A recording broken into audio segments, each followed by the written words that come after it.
Now, for tonight's author feature. With a poet's sensibility and grace in her just launched book, Keep Moving, Maggie Smith finds resilience and hope from pain and disappointment. This masterful collection of quotes and essays on loss and creativity and change are both inspirational and wise, as Maggie poignantly talks about new beginnings as opportunities for transformation. Maggie is the award-winning author of several books of poetry, including Good Bones, The Well Speaks of Its Own Poison, Lamp of the Body, The List of Dangers, and Nesting Dolls. A 2011 recipient of a Creative Writing Fellowship from the National Endowment for the Arts, Maggie has also received several individual excellence awards from the Ohio Arts Council, 2 Academy of American Poets Prizes, a Pushcart Prize, and fellowships from the Sustainable Arts Foundation and Virginia Center for the Creative Arts. She's been widely published, appearing in the New York Times, Tin House, the Gettysburg Review, the Southern Review, and many more. Maggie, it is a thrill for me to welcome you tonight and for Gramercy Books to host your book launch of Keep Moving. Oh, thanks so much for having me, Linda. It's a pleasure. And in conversation with Maggie is Saeed Jones. With the recent paperback release of his highly acclaimed How We Fight for Our Lives, Saeed intimately writes of growing up as a young gay Black man as he tries to understand the complex realities of his identity. This stunning coming-of-age memoir is told through a series of vignettes that charts a course across the American landscape. And Saeed draws readers into his own boyhood and adolescence that expands into a larger examination of race and queerness, power and vulnerability, love and grief, as we all fight to become ourselves. How We Fight for Our Lives was awarded the 2019 Kirkus Prize for Nonfiction.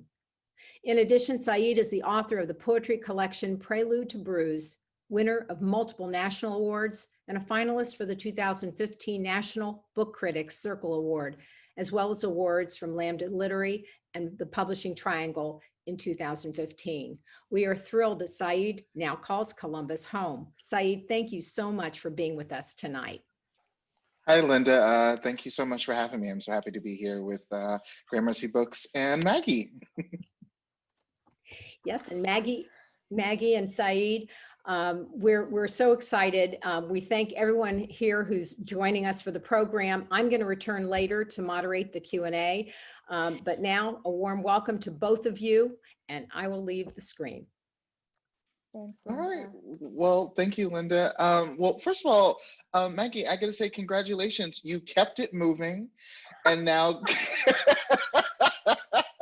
and now Keep Moving is here. So, I'm so happy for you because, as you know as well, all books, come to encapsulate a transformative experience for the people who write them, right? But this book in particular, I think is, I would say, very special, I think, to you, and it itself is about transformation.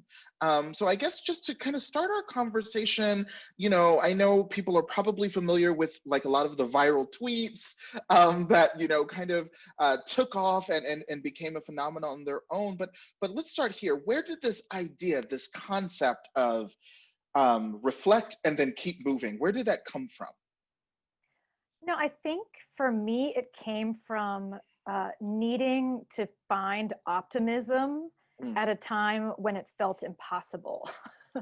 I've always sort of been the Eeyore in my family, which is to say the person who is like, oh yeah, really, that's not going to work out, or he's not going to call, and they're not going to want the poem. The doctor's not going to call with good news. I've always been the person who thought of things sort of negatively. And it really wasn't until I started working on this book that I realized how much of that was self-protection. And I was sort of practicing worst case scenario thinking as a way of protecting myself. Wow. And that's all well and good until your worst case scenario happens. And then it doesn't work for you anymore. And so I found really with the posts, those came from a place of needing to pep talk myself at a time where I just needed to do that to get through not even the day, but just like the next 3 hours. Like, let's just look at the next 3 hours. And frankly, 2020 has felt a lot like a year that we have to take in like 3 hour I think you're right. chunks. Yeah. And so it really came from that, and writing is the thing that makes me feel most like myself. Mm. And sort of closest to my core self. Right.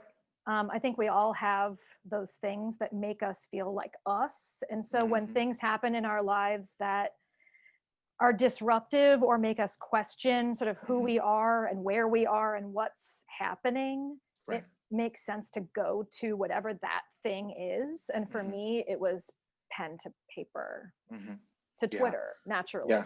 I mean, same. It'd be like that.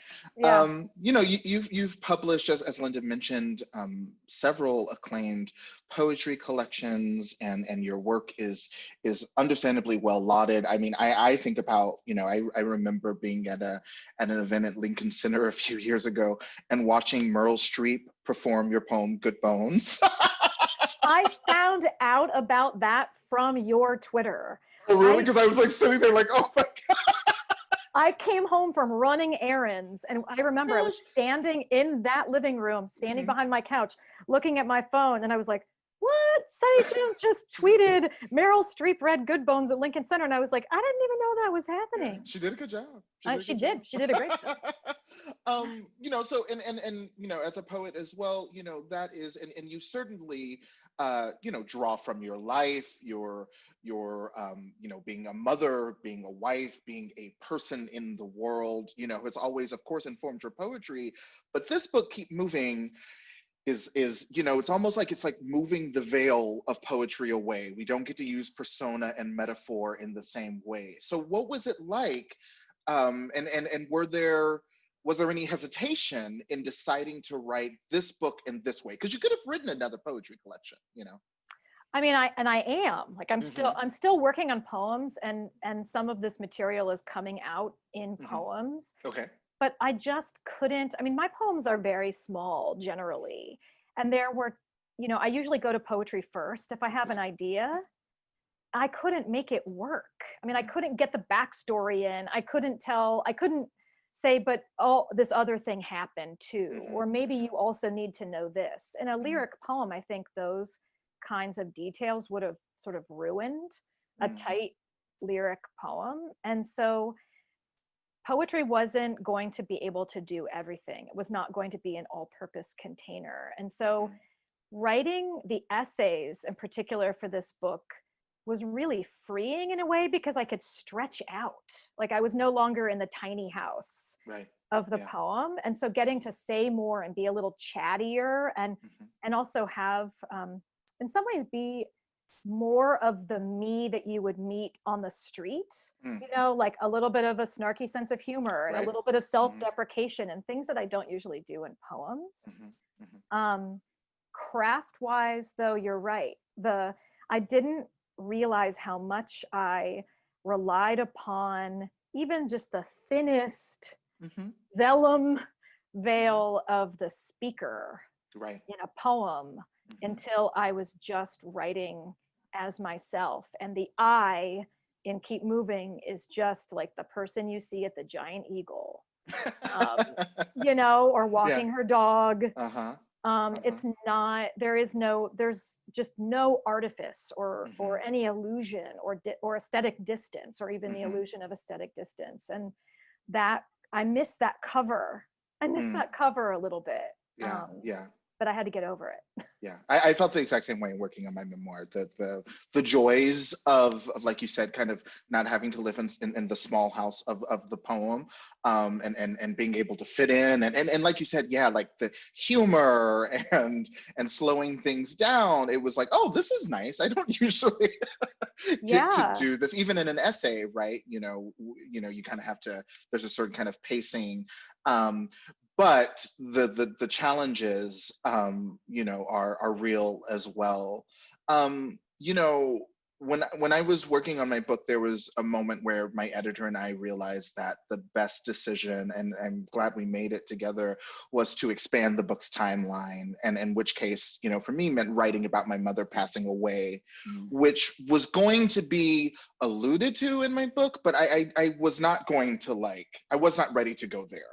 And and I remember when I moved to Columbus, you know, last year, and you were, you know, very much still working on this book, you know, in some ways, I remember you talking, we went to dinner, and I remember you kind of talked about like what it's like working on a book when you are to a certain extent living or processing, you know what I mean? Like what's going, like maybe you're not like at ground zero, but you're like still at like the second or third degree.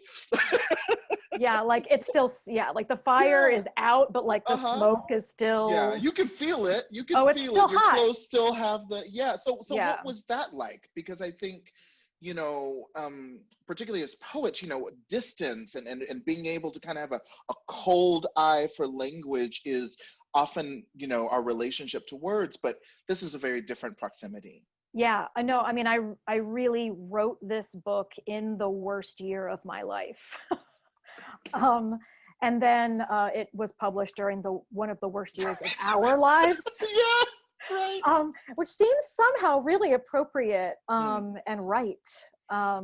That maybe this is the time for a book about getting through your worst year to come out, because what if your stuff isn't divorce or miscarriage or depression or anxiety, your stuff might be something else, but we're all really grappling with that right now and sort of lugging it with us and carrying it. I mean, I remember really clearly the moment after, and I have not even written about this, the moment after I signed my divorce papers, and I was sitting in German Village, I was sitting at Pistachia, and I was eating pastries, because that's what you do when you need good macarons. They are so good. And having a coffee, and I just remember sitting there and thinking, okay, I'm going to be okay, but what do I have to hold on to now? Like, what is my life look like now? What do I have to hold on to? And I looked down, and the thing I had in my hand was my pen, because I was writing in my notebook. And I thought, this is going to be what gets me through this. This writing this book is going to get me through this. It's going to keep me going one day at a time, because, you know, we predate our losses and our individual griefs. Yeah.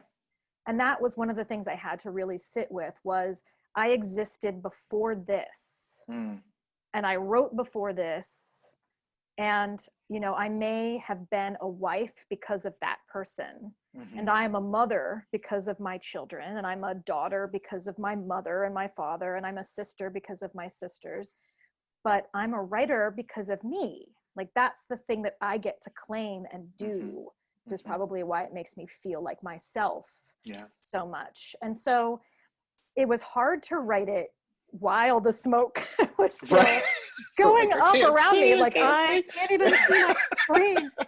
But at the same time, honestly, it saved me, because it gave me purpose, and it gave me a place to think my way deeply into, you know, at a time when maybe I would have wanted to think my way out of that situation and the other situations I talk about in the book.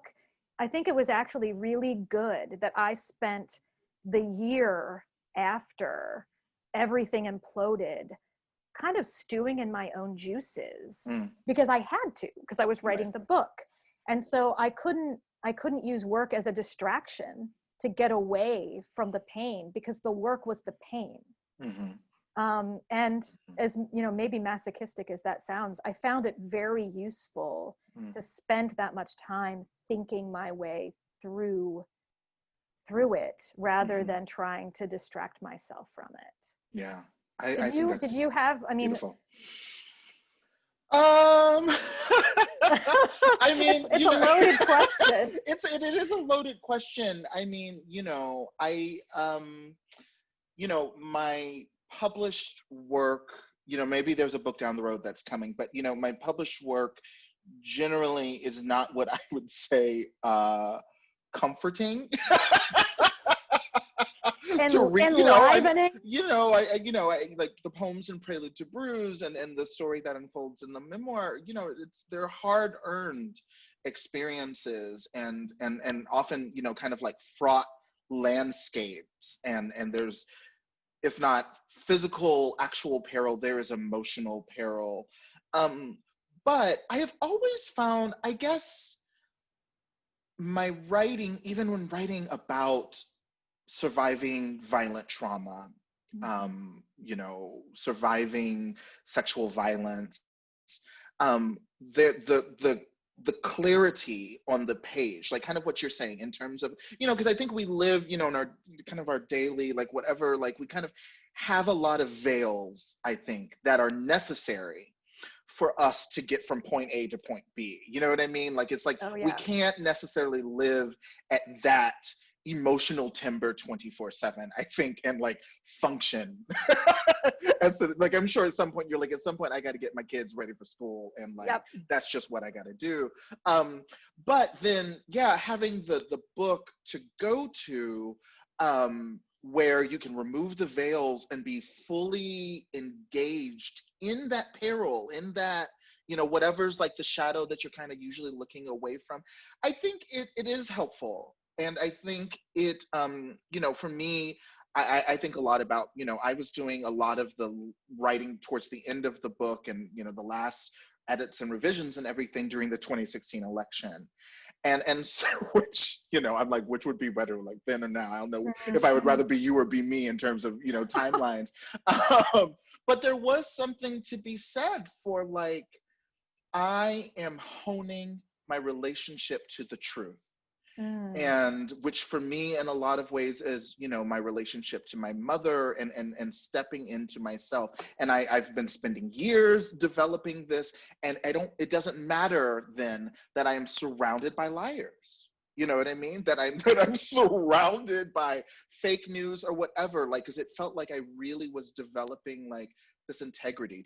Have you felt that way? Well, yeah, I mean, this year especially, like it seems like a radical act to just tell the truth about yourself. Isn't that something?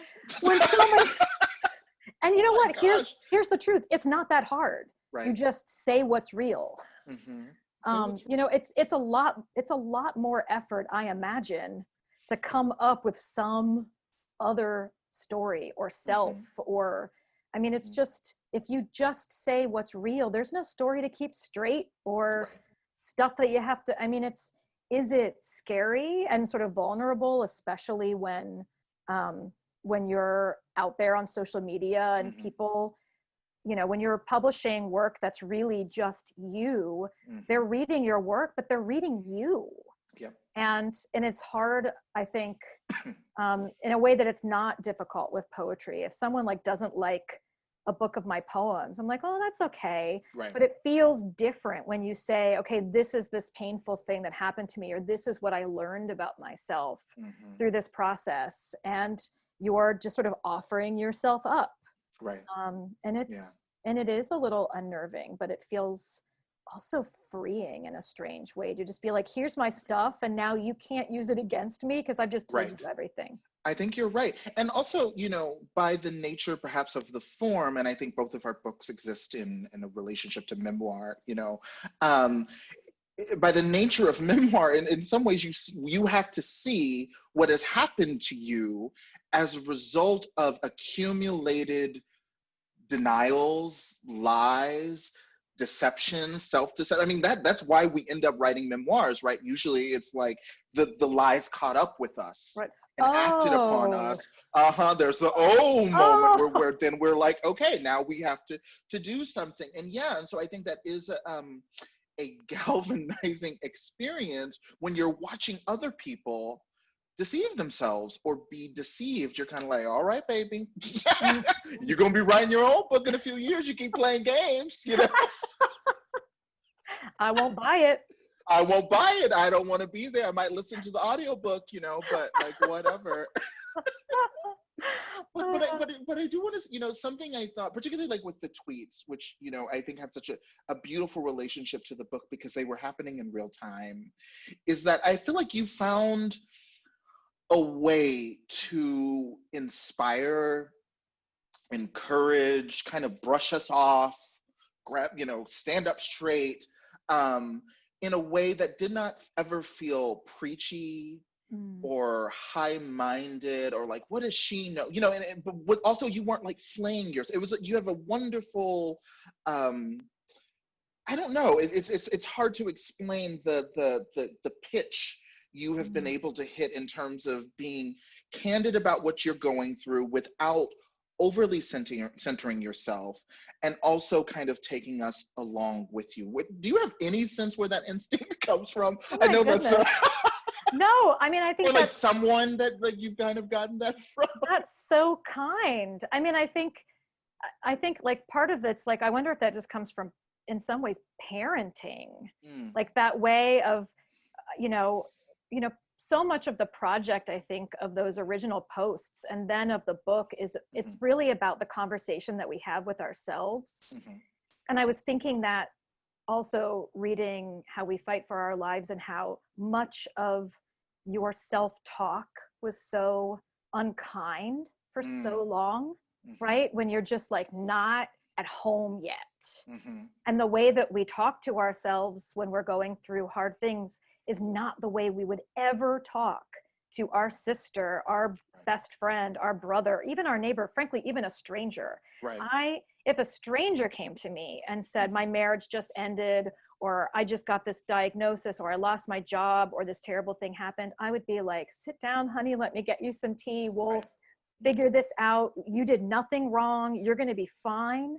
And yet when these things happen to ourselves, we are like, well, clearly I deserve that. Or if I had been a different person, this wouldn't have happened. Or if I'd done X or been more Y, or, and we sort of mine through the past to figure out what it was about us that made us have that coming. And so much of the original posts was just about having a kinder conversation with myself and offering myself the compassion that I felt like normally I would completely give to other people. Like I would talk to my kids when they needed something. And it's, all of those were notes to self. They were all just me. And so I hope that they never came off as someone sort of speaking on high with advice, because I was just sort of like trying to claw myself out of a well. And maybe that sort of we're all in this together sort of spirit is what people gravitated to. But it really meant so much to me to hear, after talking to myself in public, having somebody say like, that really, I needed that today. Like you said exactly what I needed. Or sometimes people would say like, are you in my group text? Or are you hiding in the closet at my therapist's office? Or have you stolen the files? Like, what's up? And honestly, it meant so much to me. And then people would say things like, I needed this 5 years ago when I was where you are, but look at where I am now.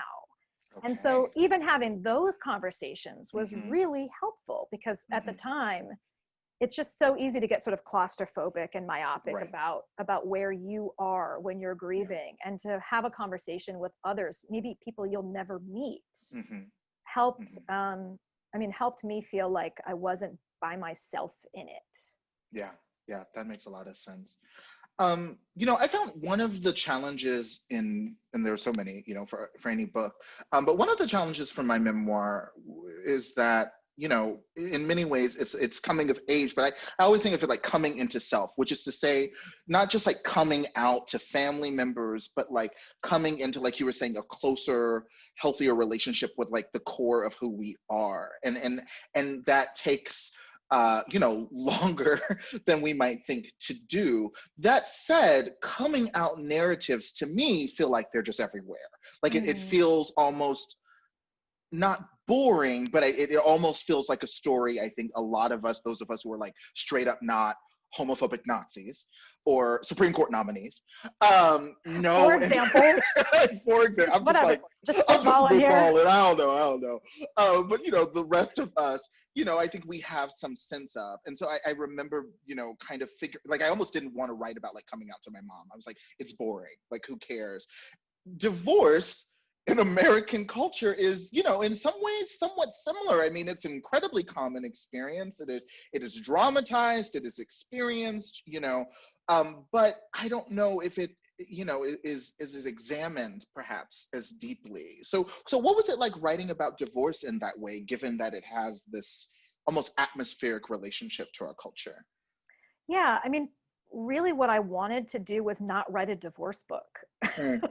So I hope I haven't written a divorce book. I Mm-hmm. mean, and I think that's part of why, you know, in conversation with my terrific editor, we really wanted to look at different kinds of upheaval and Mm. how we might bounce back from different kinds of upheaval. But yeah, Love that. absolutely. I mean, it's, you know, the divorce movie, the divorce story is Right. a cliche for a reason. It's not remarkable. Mm. There's nothing remarkable about it. The stuff happens all the time, but really so does any, oh, I see Caesar in the background just kind of Oh, sauntering he's off. on the go. I love that He's dog. on the go. The star of the show, y'all. You just got the Caesar. The lives of celebrities. It's just like, They like us. They walk into the other room. Yeah, I mean, I think it's really not that remarkable. And part of me, and here it comes back, part of me was thinking more about like not making meaning from the thing that happened, because that's mm-hmm. not really where the story is. The story Right. isn't that I got divorced. I mean, like, how many people get divorced? A lot of Right. people. I think the story is really like how do you, not what collapses, but like how do you dig yourself out? Right. And I think that's sort of what we're all thinking about right now is Mm-hmm. we've been handed this year, which is really like being handed, it's like the bingo card, right? Like we're just every day, we just think it can't get worse and it Right. just keeps getting worse. And Right. I mean, I have bad news fatigue. I know we all do. It's at a certain Mm-hmm. point, it just stops mattering. It just seems Right. like it stops being interesting. Like catastrophe yeah. at some point it's just kind of boring almost. Yeah, absolutely. So the question I'm more interested in is like, what now? Mm-hmm. Like, okay, so you've been dealt a terrible hand. So what do you do with it? Like how can you use this time to sort of tap into the better parts of yourself, even when it feels unnatural to be doing that? You know, and how can we just sort of, you know, I've been thinking, the poet Dana Levin said something the other day about healing. And she's like, you know what, there's not really any such thing as healing, it's endurance. And I've been thinking a lot about that it's not that you stop carrying the thing, you just learn to carry it better and differently. That's true. And so for me, a lot of writing this book was just learning to carry things better and differently. Wow. That is helpful, useful, as is the whole book. So, I mean, you were very aware that this was, you know, a kind of real time works in progress writing experience. It's not like you were like looking back at, you know, and writing about something where everything took place decades ago. But that said, was there a moment, an idea, an anecdote or a memory that surfaced that surprised you, that maybe, you know, when you sat down that day to write, you know what I mean, or going into the chapter or parsing the idea, you expect it to go left, and then you kind of looked up and you were like, oh, I'm right, we went right. Yeah, I mean, you know, part of one of the sort of core emotions I felt when my marriage ended wasn't sadness. I mean, I felt that. I felt a lot of fear. I mean, I think honestly, I think the dominant emotion really, I mean, there was like a healthy amount of anger peppered in there, a lot of confusion, but fear, I think, was the main emotion. And so one of the things, you know, in writing the book, I had to sort of think about the kind of person I've been all along and Mm. reconsider my relationship to fear. And it made me remember things from my childhood and from early adulthood that now seem kind of ridiculous, like being Mm. afraid to ride a city bus, or Ah, oh, I please. used to, I think I still kind of have the. Yeah.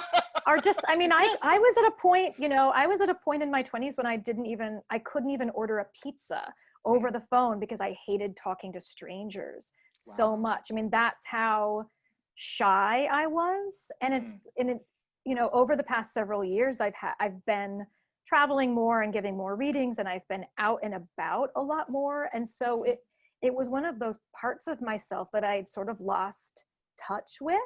Mm. And it was interesting in writing about it to sort of excavate that and think, you know what, even without this, I've come a long way. Mm. And that's one of the things that, I think memoir as a genre in general invites us to do, which is see how far we've come when we might not be giving ourselves enough credit Right. for the ways that we've changed over time. And it's sometimes a sort of geologic change where we change so little on a daily basis that we don't really notice it. But if you look at yourself 10 years ago or 20 years ago and compare that person to the person you are now, you see how far you've come. And that is one of the things that gives me hope for the future, because I'm like, well, if I was scared to ride a city bus 20 Right. years ago, what am I going to be brave enough to do in 20 more years? Like it makes me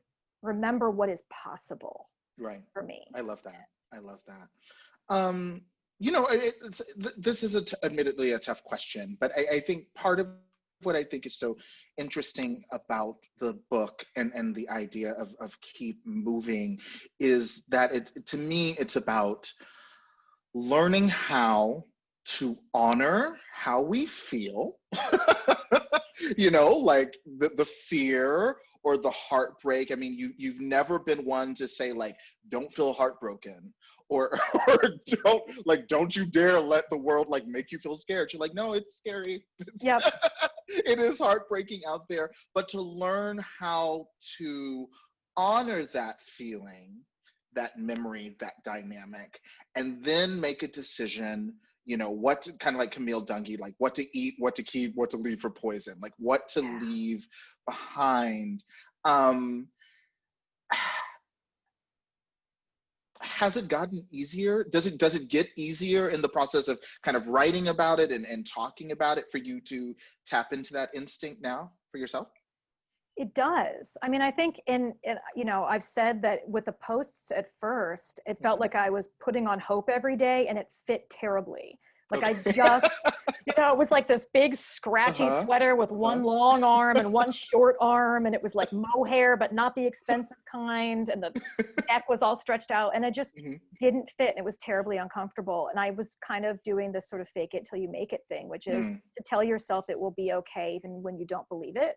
But over time, I started believing it, and it started fitting better. And I think part of that was just the daily practice of doing the thing. And at a certain point, I mean, maybe 6 months in to writing to myself every day, telling myself it would be okay, I can see myself starting to believe it. When I go back to those old posts, I see in the first 3 months, I could do a little word bubble, and the word anger and the word fear and the word grief are going to pop up again and again. Like that's the dominant mode. And I can see about 6 months in, there's like another little band of rock in the, in the sort of timeline. And it's like hope, possibility, light. Like I can see over time myself kind of like lifting out of just the immediate pain of the thing. And I don't think that would have happened as quickly as it did if I hadn't been writing about it every day. Wow. Like that practice was a practice that helped me do the thing. I Yeah. love that. I love that. Well, I do want to get to questions because it looks like we have great questions from the audience. But I guess one last question. I mean, I feel that books, the books we write, they act upon us kind of as much as we are acting upon them as creators. And I've found every book, but especially my memoir, it's changed the way I write. I think, even when I write poems, I think I feel more encouraged and more confident in taking myself, like we were talking about, that I into the world and trusting that like Saeed can be the poetic voice. I don't necessarily need to, I like persona, but I don't have to like rely on it in the same way. Are there any aspects of writing, like as you mentioned, you are also continuing to write poems, that you've noticed like a different tenor or pitch, Yeah, I mean, I think that's true. I think even 10 years ago, I was writing more in persona than I was writing 5 years ago. And I sort of think part of that is aging and becoming a little bit more confident and sort of owning one's experiences, and not needing those extra layers as an exercise. But yeah, I mean, the poems I'm writing now, I think are pretty direct. And some of them have a sense of humor. And we'll see. I mean, I've actually wondered if writing prose for a year would change them formally, and like, would my lines get longer? Would they get talkier? So far, not so much. I'm still sort of like in poem mode when I'm working on poems, and then in essay mode when I'm working in essays. But there's no telling what will happen next. That's the fun of it. I'm excited to see it. I'm excited to read it. Well, I've of course enjoyed this conversation. I wish we could be This is so like fun. I wish we could be like on the patio at Lindy's Or Barcelona. or Barcelona having this conversation, but Zoom will have to do for now. But I'm gonna go over and turn it over to Linda for the Q&A from the audience. Thank you, friend. Well, hi, you guys. It was wonderful. And we've got some amazing questions. And what I'm going to try to do, as much as give it to you in order, I'm also going to try to combine some things because I see there's some similarities. So I'm going to start with just a couple questions that were asked about resiliency. So the first question had to do with, do either or both of you have a favorite either quote or mantra concerning resiliency? Ooh, I don't think I do. Do you have a favorite quote? That's a really good question. I mean, I think Lucille Clifton's won't you celebrate with me that every day something has tried to kill me and has failed is and really that hope, that poem itself. I think it's funny, until now I might not have realized like, oh, that's my resiliency poem, but it is the idea I go back to. That is a really good one. I'm a collector of quotes, but off the top of my head, honestly, I do very rarely off the top of my head anymore. I think that's middle age. Well, there's a kind of a sub question to this, Maggie, for you. Question of whether there's a specific passage in Keep Moving that you find yourself revisiting on a regular basis. It's funny. I've gone back through the book at different times over the past few months and have been somewhat surprised, but also heartened by the fact that so many of them still speak to me, even though what I'm going through now is really different. I think what we're going through now is really different. But one of them that I've been thinking about a lot lately is this one. Do not turn away joy, even if it arrives at an inconvenient time, even if you think you should be grieving, even if you think it's too soon. Joy is always on time. Keep moving. And I've been thinking about that one a lot because, I don't know, there's so much suffering right now and so much wrong that sometimes we feel guilty, I think, about even saying we're fine or we're having a good day when people ask, or like, is it okay to laugh? Is it okay to watch a guilty pleasure movie? Is it okay to do X, Y, and Z? And it seems like, the general answer is yes, it's okay to do those things, and we need to do those things, and life is a one-off and we need to enjoy them as much as we can. And so I've been sort of drilling that back into my head lately. I love that. There's another question for both of you about resiliency. What makes some people, children in particular, more resilient than others? What contributed to your own resiliency? These are tough questions. That is a hard question. I'm like, well, I mean, I think what makes kids resilient, honestly, is a lot of consistency. I think when kids feel loved and safe, they are okay being flexible in other aspects of their life when those parts of their life don't go so well. And so, I mean, just as a parent, at least that's the sort of model I'm taking. It's like, if I can keep things as rock steady as humanly possible, then when things come flying at them, which this year they certainly have, maybe they'll be willing to sort of trust me and go with it. And also, I think us modeling for them that we're okay, even though we're not okay. Like, it doesn't need to be Pollyanna where, mom or dad is smiling all the time and everything's great, but just being like, you know what, I'm having a tough time, but it's going to be okay. Let's go do X or do Y, and just being honest. Mm-hmm. Yeah, I think that resonates for me. I think, as a son, I can say that in terms of what Maggie is saying. I think my mother did a really good job of creating a home, I would say home environment and home culture that felt safe. It felt loving. We were joyful. We were proud of who we were. Even amidst the ongoing challenges. And I think that was, foundational. And I guess I would add, and you kind of added the modeling. I was fortunate to be surrounded by, and then I really came to just gravitate toward mentors, teachers who were resilient and talked about it. I mean, speech and debate, for example, was a really important part of my upbringing and my education. And my speech and debate coach, who was almost like a chosen family member. I mean, she was just a really important part of my life. She spoke so much and in great detail about being a survivor of domestic violence. And would provide examples. And I remember, and her ex-husband had been a cop, and she was like, I remember waking up with a gun in my mouth. I remember him pushing me, and I should have fallen through this glass pane, and it could have been so bad, but I bounced back, Saeed. I felt my body moving forward instead of, what I mean? And so that was, and and we'd be like sitting in our classroom, like, okay, you know what I mean?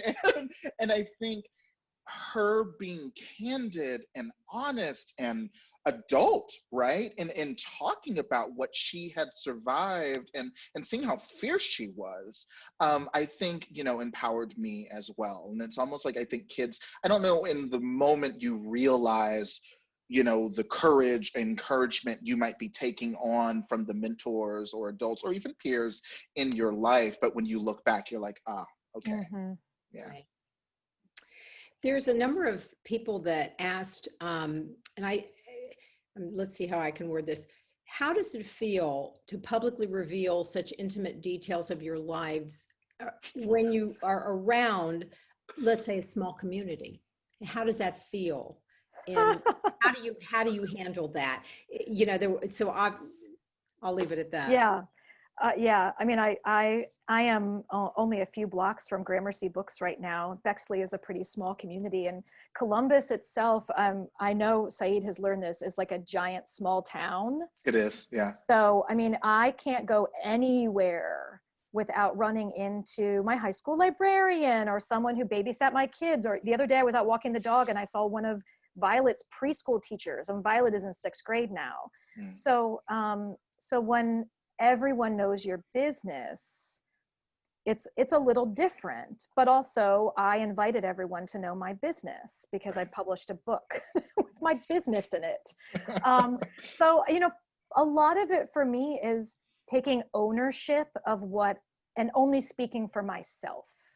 So I'm really careful when I write in this book and anything that I write to only own my own feelings and my own experiences, and to be really sensitive and careful about the privacy of others, because I would expect that same consideration if someone were writing about their life and I was even had a cameo role. I would want that kind of consideration. So I'm always using I really do try to use the golden rule in my actions in life, but also in my writing. And it's like, well, how would I feel if someone wrote Right. X about me? Even if it's true, how would I feel if someone said that? And if it makes me feel icky, it probably shouldn't go in there about someone else. Yeah. Yeah, I would add, I mean, one of my mentors, Saeed Jones, has talked about this as well. It's just like, you just have to develop that compass where it's just like, this can't be coming out of score settling. Yeah. And even if there's some scores that deserve to be settled, you know what I mean? Like, it's like that can't be, what is pushing you to publish, that story, that anecdote, that memory. The other thing I would say, and I mean, I say this as someone who, like, literally I woke up in the middle of the night to get a glass of water, and I had a text from my cousin who was like, I'm on chapter 6. And I was like, what's the chapter? What happens in chapter 6 of the book? You're like, oh, stop. Oh, great. I just said, buckle up was all what I would tell people, is that it's almost, I would say, to flip it. I mean, of course, there's this thing where, I'm getting Instagram messages and DMs, and I'm sure, Maggie is as well, from people who are now well-versed in some of the most, pivotal personal experiences of our lives. But also, on the other hand, I just feel it is a tremendous privilege. Very, very, very few of us will be given the opportunity to tell our story on our own terms. You know what I mean? Like, most of us, we live in, kind of swatches, and, it's like little pieces, and everything is kind of piecemeal, and it's, people might know this and that, but they don't know all the other stuff. And I think it's very rare that you get to say, well, this is how I got to you in the form I arrived as, you know what I mean? And so in a way, I think I just try to focus on the privilege of being able to tell my story. Oh, I love that. Well said. Well said. Well, a lot of these questions now are going to get more into sort of writing and reading. And let me start with a question, Saeed, for you. Having been raised in Texas, spent summers in Tennessee, gone to school in Kentucky and New Jersey, and then lived in New York and Ohio, what role does place play in your writing?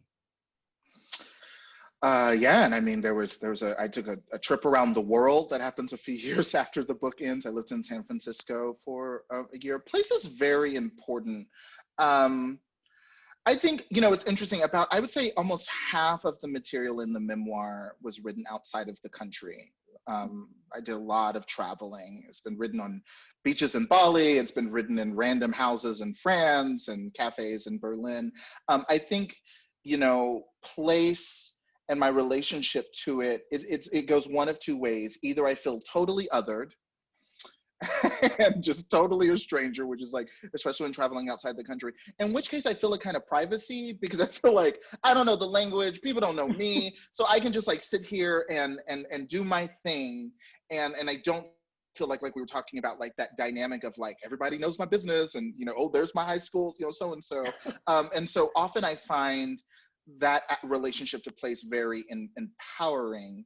Otherwise, though, and I think, the last few years, I mean, moving to Columbus, for example, I would say it's when I do feel at home, I feel empowered, and I have, faith in myself that can be a little harder to access when I feel just like I'm floating around, and so I think you will always see in my writing, it's one or the other, and you see, like, a lot in the memoir, like a lot of Saeed not feeling comfortable.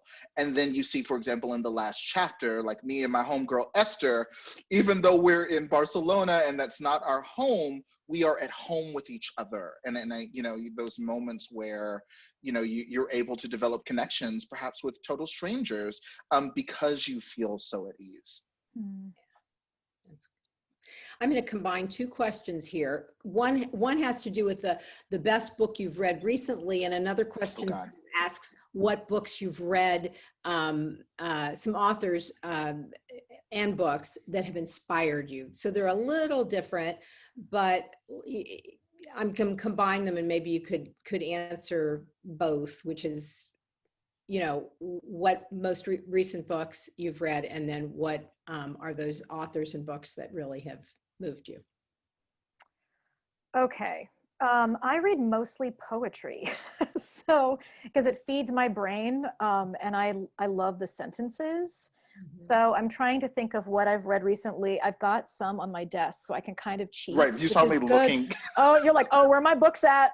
Because I'm not good at this. Because I'll remember, like, I'm reading a book right now called On Lighthouses, and I don't remember the author or the translator, but I'm loving it. So if you can find the book On Lighthouses that has an author and a translator, I highly recommend it. Poetry-wise, I have been reading and rereading Victoria Chang's Obit, which is a genius book, and Stanley Plumley's Middle Distance, which I got to read from at Gramercy when it was launched. And I've also started Jenny Offel's Weather, which I really like. Not poetry, but I'm loving it. Mhm. It looks like On Lighthouses by Jasmina Barrera, That's translated by right. Christina McSweeney. Is in the It's so chat. good. Such a Love it. I love it. The most recent book that I read and finished is it's actually a comic book that was just published in hardcover. It's The Low Woods by Carmen Maria Machado. Wonderful fiction. Ooh. It is so good. If you know, Her Body and Other Parties and In the Dream House are two books of hers that I absolutely love. If you love those books, I would track down, get The Low Woods. It's a story of two queer teenagers of color who live in a Pennsylvania mining town that has become hell on earth. Actually, the name of the town is Shudder to Think, Pennsylvania. Oh, I love it. And it's just like hell has come up, and I'm not gonna spoil anything, but it's just all of the things that we love Carmen Maria Machado for rather unexpectedly come up, you know, and come to fruition. And it's just, it's the most recent book, but also I cannot stop screaming about it. It's incredible. And the illustrator is named Danny. She just goes by Danny because she's that good. Just one name. And like then, Cher. just like Cher, like Beyonce, you know, you got like that, you got like that. And then, and also it happens to be Roxane Gay's birthday, It a Libra. is. Of course she's a Libra. It makes so much sense now. But you know, Audre Lorde, she published the selected works of Audre Lorde earlier this summer, and so I've been reading and rereading. But I would say, you know, I also have like a copy of Sister Outsider. I would say Audre Lorde's essays in particular, you know, I was fortunate enough to be introduced to her work when I was in high school by a very crafty English teacher.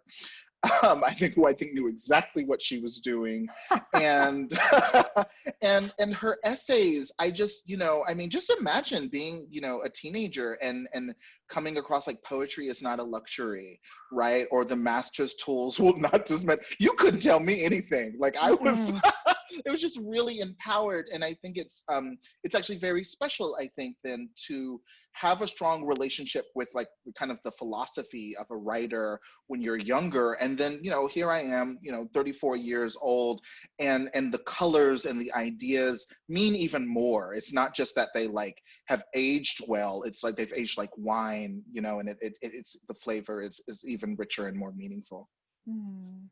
That's great.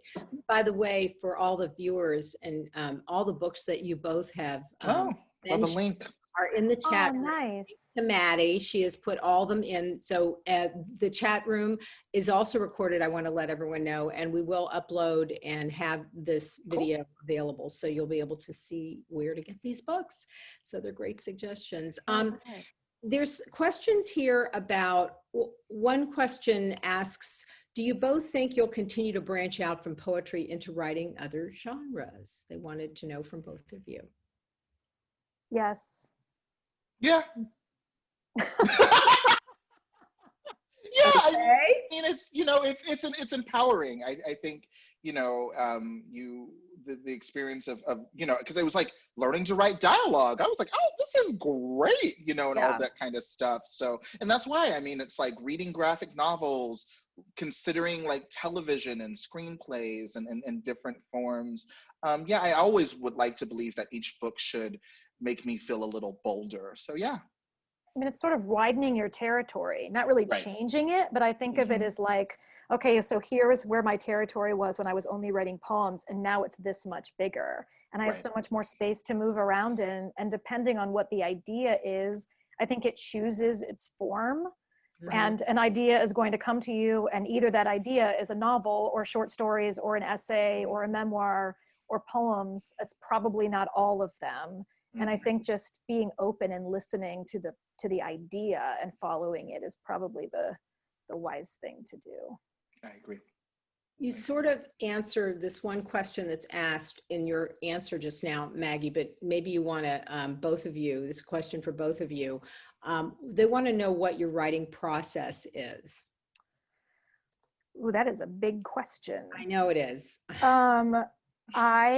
So here's if anyone wants to see my writing process, it looks a lot like someone jotting stuff down on envelopes and in notebooks, longhand.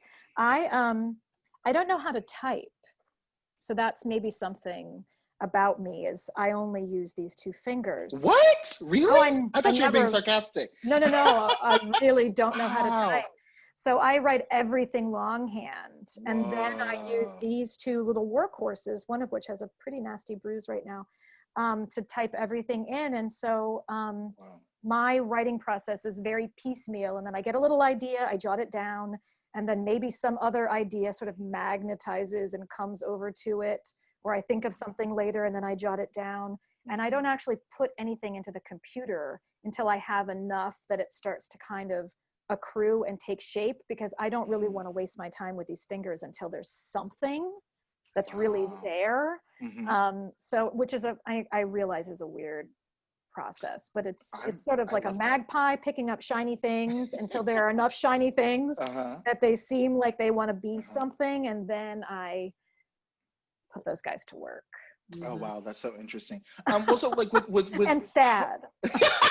I just like the dedication, because I am so lazy. I would say actually with poetry, I used to write by longhand. Poetry, I used to, like when I was in teaching college or teaching high school, I would bring home used paper and write on the back of it, because my poems, and now I do this on my computer, but it's like, I would like write the first line, draw a dash, write the first line, figure out the second line, mess up, draw a dash, write the first line, write the second one, over and over and over and over until I had enough. And then I would take it to the computer. Now, and then that is still kind of like, even with the memoir, like it took, like there was a phase, for example, every time I sat down to work on the memoir, I started over. I would go back to the very beginning. And I was like, I'm never going to finish this, Sam. But eventually it became like, if I sit down to write, I tend to have to revisit and retype at least a few of the preceding paragraphs. I usually would prefer like the previous page. And so I would say what happens is every time I sit down to write, half of the work is revising work that's already been, and then actually 2/3, and then 1/3 is new material, and then I start the next day. And it just, I think that's part of my relationship to poetry. I just really have to, believe in the sentences. And I just like the idea of just writing pages and pages and pages and pages and pages and then going back just doesn't, it makes me uncomfortable. I wouldn't be able to sleep at night. And so I found that's true in different ways in all forms. I always have to like go back a little bit and start from there. So yeah. This question sort of ties to this. How do you negotiate your expectations of what's good when you're early on in a project? Do you think you're the best judge of your own work? Do you share it with others? What kind of sharing practices, if any, do you think help both improve your work and your own resilience as the author of it? Oh, that's a good question. Am I the best judge of my work? I didn't think Good Bones was a very good poem. So I feel like I still don't know, but I think there are enough people who would probably argue with me about it. So I don't know that I'm actually the best judge of my work. I remember sending out the batch of poems that poem was in and thinking it was the weakest of the 4 in the batch. So, but also that's just subjective. Like we might we all probably have pet pieces of writing that are our favorite for whatever reason, and they might not make sense to other people. I have a poetry wife Her name is Katie Pierce. Her new book, Danger Days, comes out today, so you should buy it. It's great. And so for 20 years, I've sent her pretty much every poem I've ever written. And she sends me her poems, and this goes back to Ohio State grad school, first year, and we've continued to do that. And we just know each other so well, we can just put on track changes and say, well, I don't know, I think you should probably just do this. And we might not take the other person's edits or read, but it's just always helpful to see what someone else's sort of druthers are with something that you've done. That's great. I love that. In terms of being the best, I mean, I think I am the best reader of my work, because for me, it's not necessarily about like, is this good? I think the question that I'm wrestling with, and the difference between like kind of setting, you know, a few pages aside and then moving on to a different project instead, is like, is this work going to allow me to pursue the mission I'm trying to pursue? I'm pretty intentional, you know, like with Prelude to Bruise, you know, once I got my momentum, I was like, I'm really trying to use America's relationship to the different meanings of the word boy, you know, boy as a racial epithet, boy as an identity, boy and gender, you know, to force us to learn, you know, and so like, are the poems helping me do that, was the question, you know what I mean? And so, you know, I'm just like, oh, this is cute, this poem is cute, but like, is it aligning with the mission of what I'm trying to do, is kind of the question. In terms of sharing work with people, I think I've become someone who shares work more just out of enthusiasm and kind of love. Poems now, you know, I finish a draft and I usually like screenshot it and I'll text it to close friends like Isaac Fitzgerald or Morgan Parker or Angel Nafis, you know, or some people who come to mind. Yeah, but otherwise I just, yeah, for me, what I'm usually struggling with is to figure out, is this really what I want to commit to, if that makes sense. This is going to be the last question. And These are good questions. They are good questions. They're very good questions. And this is kind of a good way to end this too. The question is, in fostering resilience in yourself, what self-care strategy do you find yourself practicing often in this challenging environment we live in? How do we take care of ourselves in 2020, Saeed? How do we take care of ourselves? I mean, it is hard. Well, it's very difficult. It is hard. I mean, like for me, I think it's insisting on pleasure, where and when I can find it. And that might mean, you know, like buying too many records and then listening to them too loud, or taking lots of walks, or, you know, I probably have a deadline, but I'm going to read for an hour just because I feel like my brain needs to chew on that other thing. Right now, I mean, normally I would say travel would be something that would really help, or hugging my mother, two things which I cannot do. And it's, you know, we're all kind of finding our strategies, but I do think insisting on pleasure and the sort of idea of being sort of like defiantly joyful, not all the time, but when we can, as a way of not denying what's happening and sort of sticking our head in the sand, but not letting that be the whole story right now. What about you? How are you? Caesar is helping, am I right? Caesar certainly helps. He is just such a comfort. I mean, the love of a dog is, you know, a very special thing. And you know, and I brought him home April 1st. So I still get emotional still sometimes because he's just so sweet. Yeah, I mean, it's hard. I mean, you know, travel is huge. I'm a Sagittarius, and travel is just, I very much, you know, in the last few years have been someone who would just buy a one-way ticket to Mexico City anytime I needed to go figure things out, and my friends and family just kind of got used to just like, he's going to be gone for a while, I guess, just to get away and remove myself from the context. So in being kind of othered, I could like think and concentrate. So it's been difficult. I think, I'm very fortunate. I'm so happy to live here in Columbus and have the life as a writer and citizen that I do. And so I feel like, if we're going to talk about like the pandemic, for example, I have allowed myself the flexibility to say, I guess we're just not getting off the couch today. I guess that's just what it's going to be. You know what I mean? And I guess this isn't going to be a writing day, or it sure would be nice if I had the energy to pick up that book and read it, but I don't know. I don't see it. And that's okay.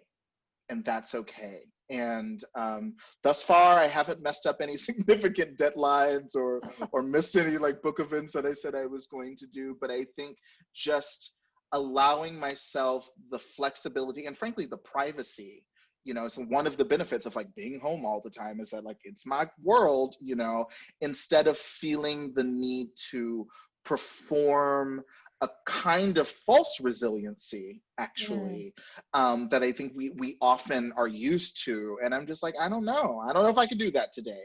You know what I mean? And to me, that feels like a long-term strategy is what I'm hoping this works out to be, as opposed to me trying to put on a false brave face and then fall apart, Yeah. Well, let me just say that you talked about how writing soothes you, and I have to say how reading your work soothes us, okay? So I want to tell everyone to tell your friends to get these books, because if they haven't read them, they need to read them.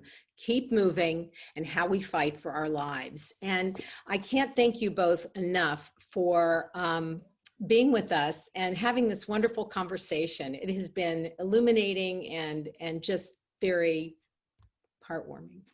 Linda, thank you so much, and Maggie, thank you. I mean, I mean it. You kept it moving, and as a result of it, we're going to be able to keep moving. So thank you. Thank you, friend, and thank you, Linda. This is so lovely, and I look forward to when we can all pack into the bookstore again. And for now, I'll put my mask on at the door and come in and get my items and then shuffle myself out. But I'm so glad to have the shop in the neighborhood. Being able to walk to an independent bookstore makes my life measurably better. It's a public service. So thanks for all that you do. Well, for Debbie, Maddie, Marcy, Ashley, Carly, I mean, these gals, these booksellers, they make up Gramercy Books. So thank you so much. And Katie as well. I don't want to leave anyone out. But anyway, thank you again. Thank you. And thank you everyone for joining us. Yeah, thanks for coming. And I just want to thank all of you for joining us this evening and for your thought-provoking questions.